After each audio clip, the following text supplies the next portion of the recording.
ओम शांति। मुरली है 16 सितंबर 2023।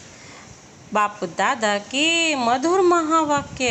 मीठे बच्चे, घर घर को स्वर्ग बनाने की जिम्मेवारी तुम बच्चों पर है। सबको पतित से पावन होने का लक्ष्य देना है, दैवी गुण धारण करने हैं।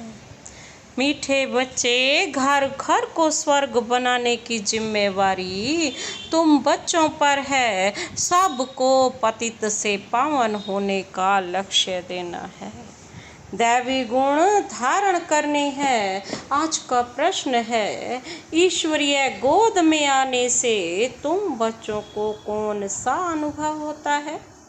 ईश्वरीय गोद में आने से तुम बच्चों को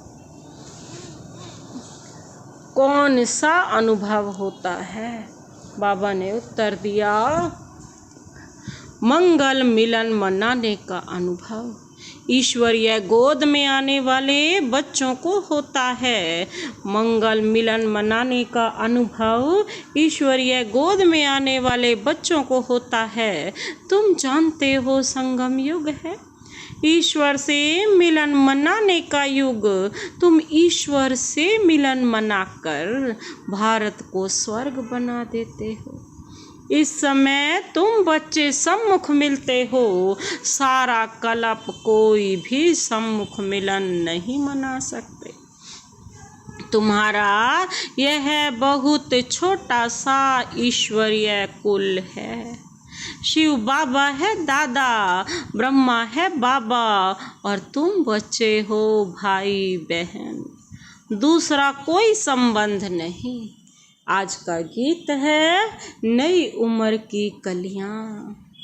ओम शांति। बाबा जब भी आते हैं तो पहले कुछ समय साइलेंस में बैठना चाहिए, क्योंकि पहले पहले दान दिया जाता है याद का। याद से ही पतितों को पावन बनाना है। तुम बच्चे दान दे रहे हो और ले रहे हो। बाप आकर कांटों से कलियां बनाते हैं, फिर कलियों से फूल बनते हैं। तुम जानते हो, हमारी सर्विस ही है हर एक को स्वर्ग के लायक बनाना, जैसे तुम बन रहे हो।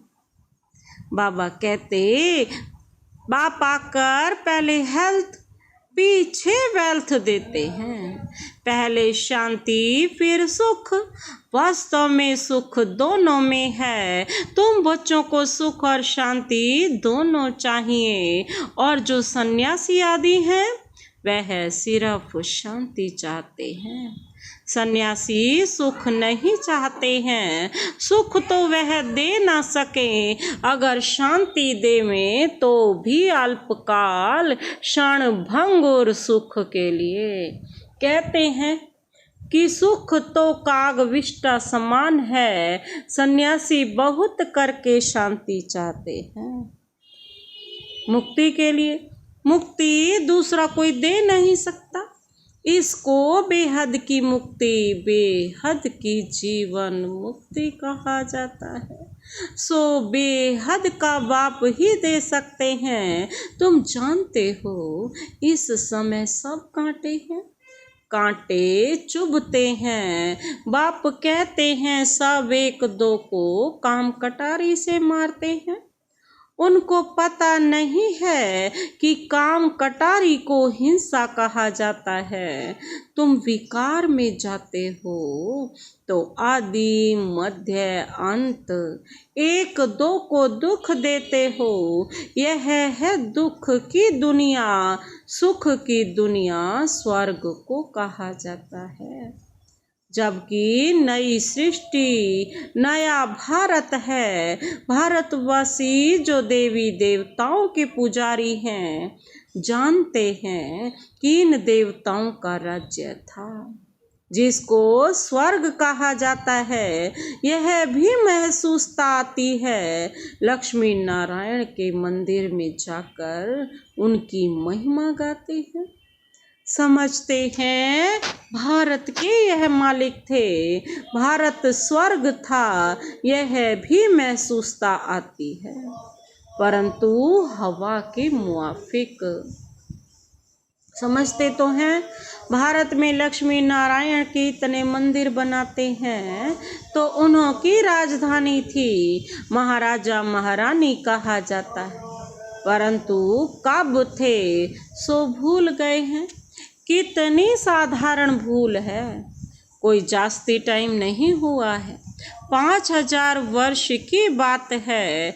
क्राइस्ट बुद्ध आदि को 2-2500 वर्ष हुए हैं। बाबा कहते हैं, उनके लिए ऐसे कहते हैं कि री इनकारनेशन किया। यूं तो री इनकारनेट हर एक करते हैं, आत्मा आकर प्रवेश करती है, इसको भी री इनकारनेट कहेंगे, परंतु पहले बड़ों का नाम गाया जाता है, कहा जाता है परम पिता परमात्मा री इनकारनेट करेंगे, तब आकर शरीर में प्रवेश करेंगे।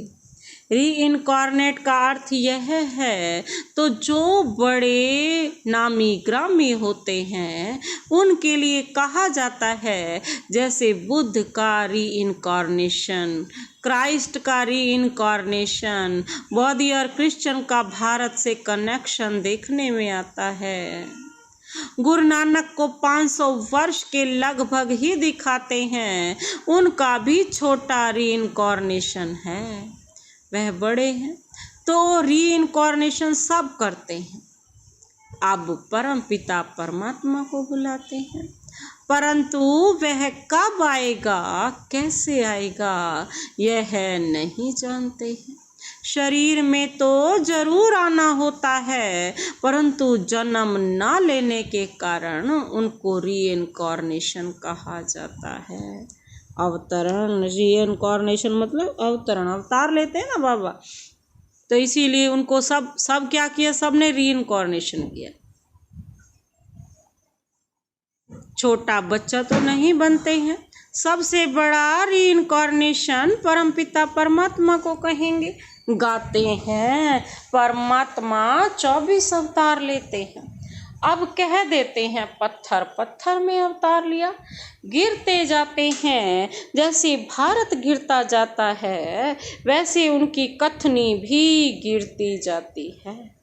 बाप नई दुनिया का रचयिता है, सो जरूर नई और पुरानी के संगम पर आएंगे, उनको सबसे बड़ा री इनकारनेशन कहेंगे। शिव का सबसे बड़ा री इनकारनेशन है, परंतु मनुष्य समझते नहीं हैं, क्योंकि परमात्मा से वे मुख हुए हैं, निराकार से परिचित जरूर हैं, परंतु वह यह नहीं जानते कि परमात्मा कब आते हैं, क्या आकर करते हैं। ऐसे नहीं कि विष्णु का री इनकारनेशन करेंगे, देवी देवता धर्म का री इनकारनेशन नहीं कहेंगे, देवी देवता धर्म की तो स्थापना कहेंगे ना। विष्णु अवतरण का एक नाटक भी बनाते हैं, अब वास्तव में विष्णु अवतरण की तो कोई बात ही नहीं है, शिव अवतरण है। तुम अब विष्णु कुल के बन रहे हो, ईश्वर का कुल है ना, यह शिव का बच्चा ब्रह्मा और ब्रह्मा के बच्चे तुम, इसको ईश्वरीय कुल कहा जाता है। परम पिता परमात्मा कहते हैं, मैं आकर तुमको अपना बनाता हूँ, मैं आकर तुम बच्चों का बाप बनता हूँ तो सबका बाप, परंतु अभी तुम ब्रह्मा द्वारा मेरे बने हो, इसलिए तुम मुझे दादा कहते हो। आत्माओं का बाप तो है ही, सब जानते हैं, इस समय मैं आया हुआ हूँ। तुम भी अभी मिलते हो बेहद के बाप से, तब मिलते हो जब बाप जन्म देते हैं। अभी तुमको धर्म का बच्चा बनाया है ब्रह्मा द्वारा, भिखार के तो बच्चे हो न सके, इतनी प्रजा है, बहन भाई कितने हैं, तो यह सब मुख वंशावली ठहरे ना। सन्यासियों की वंशावली नहीं होती, क्योंकि उनमें दादा बाबा का कोई कनेक्शन नहीं है। यहाँ बाप भी है, दादा भी है। दादा इनको कहा जाता है, बड़े भाई को बाप आकर अपना बनाते हैं। तुम जानते हो हम ईश्वर की गोद में आए हैं। यह मंगल मिलन है, कलयुग का अंत और सतयुग की आदि। इसको ही संगम कहा जाता है। संगम में मिलन होता है, जैसे 3 नदियों का संगम है। उसमें क्या होता है? गुरु लोग और जिज्ञासु का मंगल मिलन होता है। वह तो हो गया जिस्मानी, बाबा कहते गायब भी हुआ है आत्मा और परमात्मा का मंगल मिलन। यह सबसे अच्छा है। आत्माएं मिलती हैं परम पिता परमात्मा से।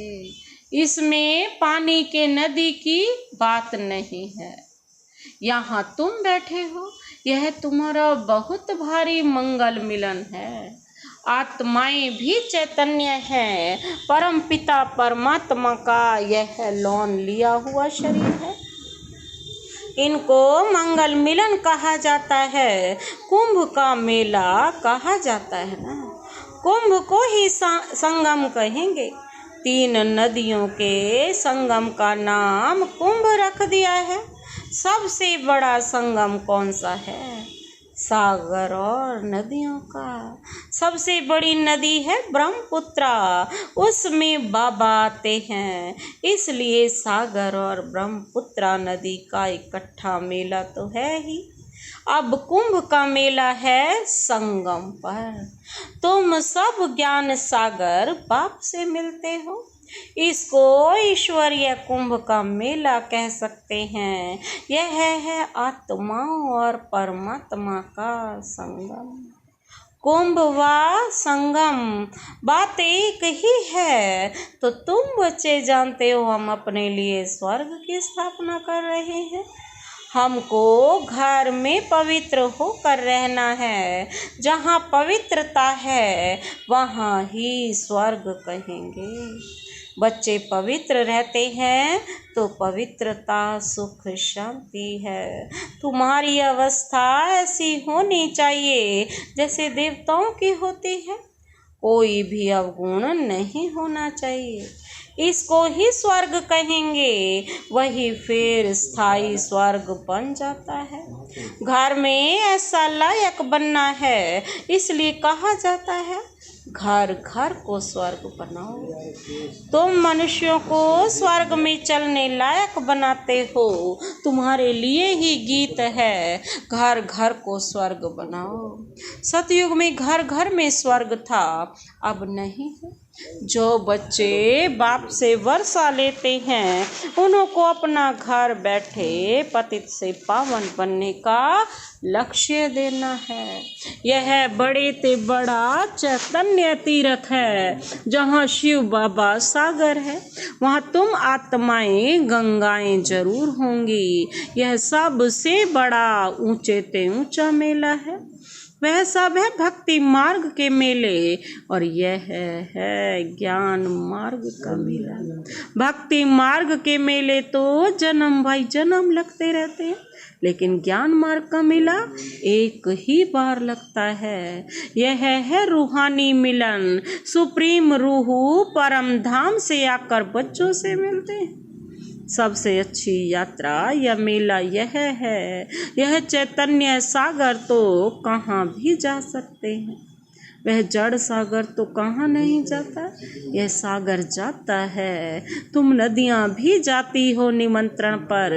ज्ञान सागर इस ब्रह्मपुत्रा नदी के साथ चलते हैं। ब्रह्मा बाबा के तन का आधार लेकर चलते हैं। तुम भिन्न भिन्न प्रकार की नदियाँ हो, कोई पवित्र है कोई अपवित्र है। कोई समय ऐसे बहुत आ जाते हैं जो पवित्र नहीं रह सकते हैं, फिर भी आते तो है ना। बाहर के गृहस्थी भी आते हैं, अलाउ किया जाता है, ऐसे भी नहीं। बाबा कहते सबको अलाउ करेंगे। कोई मित्र संबंधी आते हैं जिन्हों को उठाने के लिए अलाउ करते हैं, नहीं तो कायदे बहुत हैं।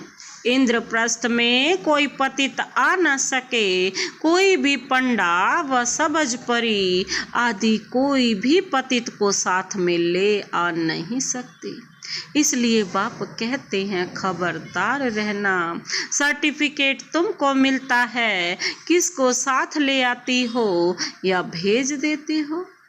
बाबा कहते हैं सारी रिस्पॉन्सिबिलिटी तुम्हारे पर है। यूं तो सेंटर्स पर तो निमंत्रण भी देते हैं, कितने पतित आते होंगे। सेंटर पर पतित आए तब तो उनको पावन बनाओ।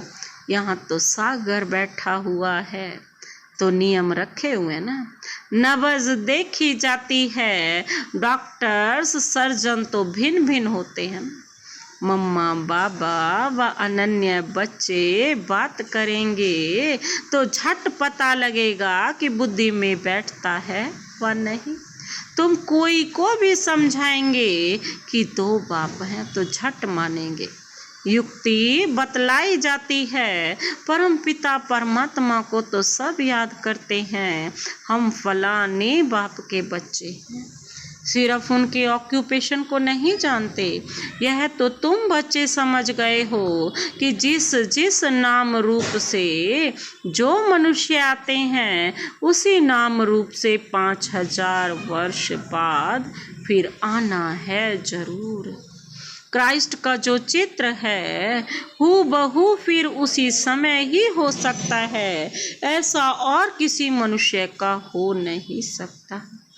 कृष्ण का जो चित्र है वह फिर और किसी मनुष्य रूप में हो न सके। आत्मा भिन्न भिन्न नाम रूप देश काल में जन्म लेते लेते अब पतित हो गई है, उनको फिर पावन बनाते हैं। तुम जानते हो कल्याणकारी बाप है, अकल्याणकारी रावण है, सबको सदगति देने वाला बाप है। फिर इसमें मनुष्य तो क्या सब चीजों की सदगति हो जाती है। नरक का विनाश, स्वर्ग की स्थापना होती है। जो कल्प पहले आए थे, कोई पंजाबी कोई पारसी आते हैं ना, सभी को निमंत्रण देना है। बाप आया हुआ है। बाबा कहते ढिंडोरा पिटवाने में भी कोई हर्जा नहीं है। तुम्हारे चित्र भी बड़े अच्छे हैं, अभी तुम मंदिर लायक बनते हो। अब भूतों को निकालने में बड़ी मेहनत है। लक्ष्मी अथवा नारायण को वरने के लिए विकारी अवगुण निकालने में कितनी मेहनत लगती है।